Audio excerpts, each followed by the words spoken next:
All right, everybody, welcome back to the #1 television program in the history of the entire universe. I am Brian Lee Durfee, author of The Forgetting Moon, The Blackest Heart, and The Lonesome Crown, all three books published by Simon & Schuster's Saga Press. Today, we are going to be reviewing the newest novel by Joe Hill. This is King Sorrow. And OMG, this book was spectacular.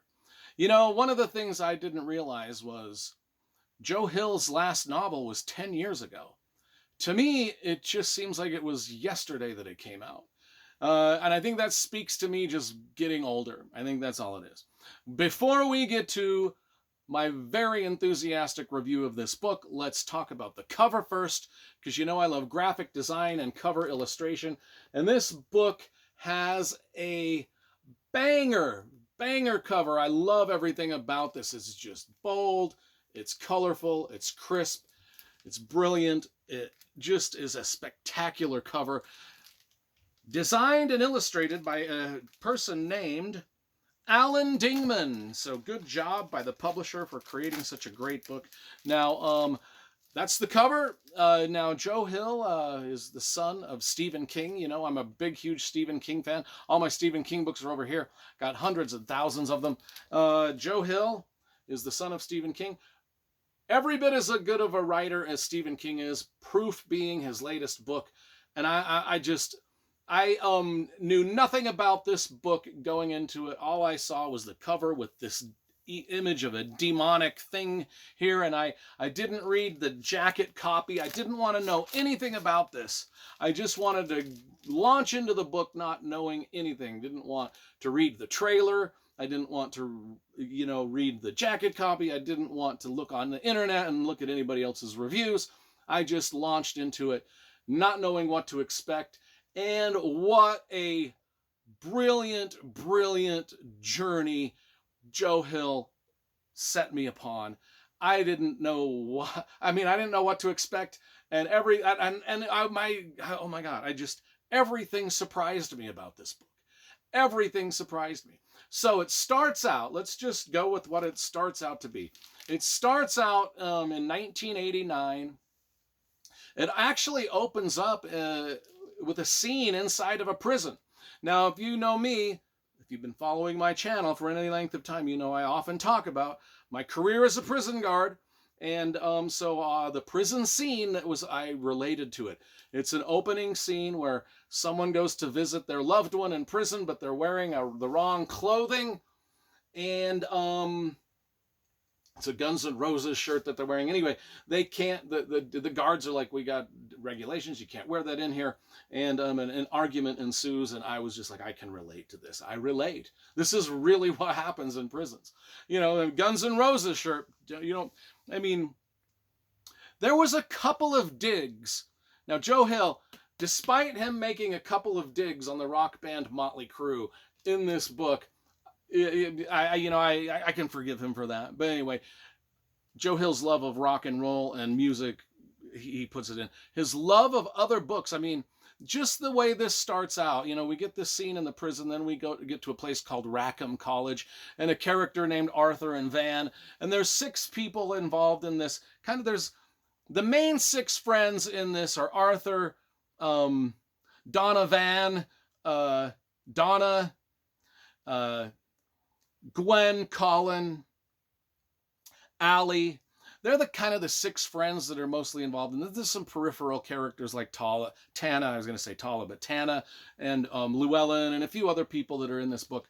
But mostly it's these 6 friends, and it's like this Rackham College. And as I was reading this, I was really kind of reminded me a lot of that in the novel, and I've got it right here. Reminded me of The Secret History by Donna Tartt, sort of like a dark academia murder mysteries type of a feel to it. And so I was like really digging it. These characters are kind of hemmed up by these people that they go to do a visit in prison to this one character's mother, and then they're kind of threatened by other people, like, hey, your mom is going to have a hard time in prison. unless you do some certain things for us. And the things we want you to do is one of you works in a library, and we know there's some very expensive rare books in that library, and you need to steal those books for us so we can sell them on the black market. Otherwise, your mama in prison might not have a very good stay in prison. Another very realistic thing that happens to people in prison. Threats can be made to family members on the outside of prison against the prison. You know how it is. It's like Joe Hill did his research. Every bit of that was real. And so we've got these 6 friends. They're dealing with this situation of someone's being threatened in the prison unless they do stuff for these thugs, these bullies. And that's the setup of the novel. And then we get Joe Hill's kind of like not only his love of music, but his love of literature. We get a lot of like little Easter eggs from other books. Like, I sense a lot of his love for the book The Hobbit in this, because there's a lot of little riddles and things like that, and little puzzles to put together that these characters have to do. A lot of little moral conundrums that they've got to put together, like kind of, and also some Easter eggs from the Dark Tower series that his father wrote. There's just a lot of callbacks to a lot of, I know, music and literature and things that Joe Hill probably just loves, and is like a love letter to all of that. He's kind of got it in, and even like a King Arthur-esque sort of British history. Anyway, all of that plays into this book. Let's get back to the main plot. These characters have this conundrum. They're being bullied and extorted, and they're like, how do we get out of this? And they kind of stumble into some pagan witchcraft type of stuff. And like I said, I'm reading this not knowing where it's going. And so far I'm just thinking this is a straight up kind of like prison thriller, murder mystery type of thing. And then they do something with the pagan witchcraft sorcery that they're kind of like into, and they summon up and this is the part where I was like, oh my God, things turn. And I'm like, I can't mention what they summon up out of the witchcraft summons up a thing that's going to take care of these bullies. And I was like, I can't tell people what the thing is. But then I was like, after I read the book, once I read the book, I looked at the jacket copy, and the thing is mentioned right there. So I'm like, okay, I was going to leave that a mystery because it seemed a little spoilery. But the thing is, I thought this was a demon. It's a dragon. They summon up a dragon. Let's summon up a dragon. A dragon is summoned up to go deal with the problems.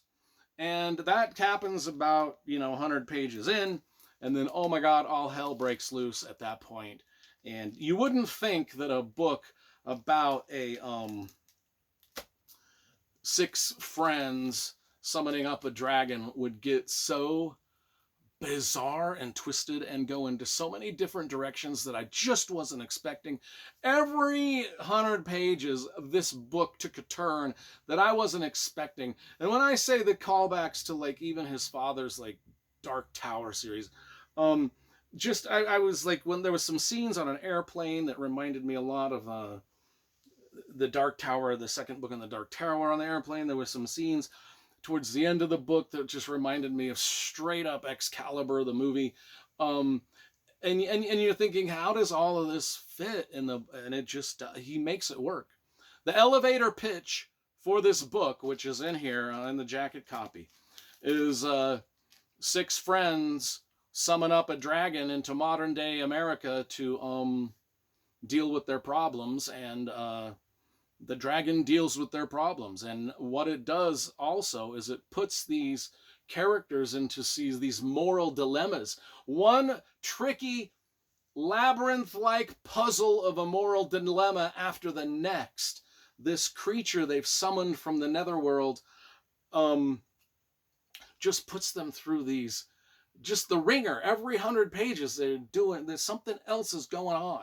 And I don't want to explain. I think I didn't want to spoil anything, but I think I've mentioned a lot of too many things anyway. But God, it's just, like I said, I'm glad that I had no idea what I was getting into. Now I've just explained a lot of the plot to you, but again, it's in the jacket. I'm not spoiling. The publisher put it in the jacket copy, so I haven't mentioned anything that's not really in the jacket copy. But if I were you, I would erase your memory of this review so you have no idea what's going on, and just launch into this book without knowing what's going on. That's how I did it. I just thought it was fantastic. Anyway, King Sorrow. You know, I'll be straight with you. I thought I read the Count of Monte Cristo. I reread it. I reread the Count of Monte Cristo about 3 weeks ago, and I thought that was going to be my number one read of 2025. This book might have surpassed even the Count of Monte Cristo for me. This book is going to go down as a classic in the supernatural thriller, Stephen King, Dean Koontz-esque horror novel. I mean, it's just going to be legendary. This will be legendary. In 20 years from now, people will still be loving this book and reading about and talking about it and gushing on and on about it like they do with It, the book It. Or anyway, this is just a classic. It's a modern day classic. Loved everything about it. 10 out of 10 book. Hope you guys enjoy it too. That's my review.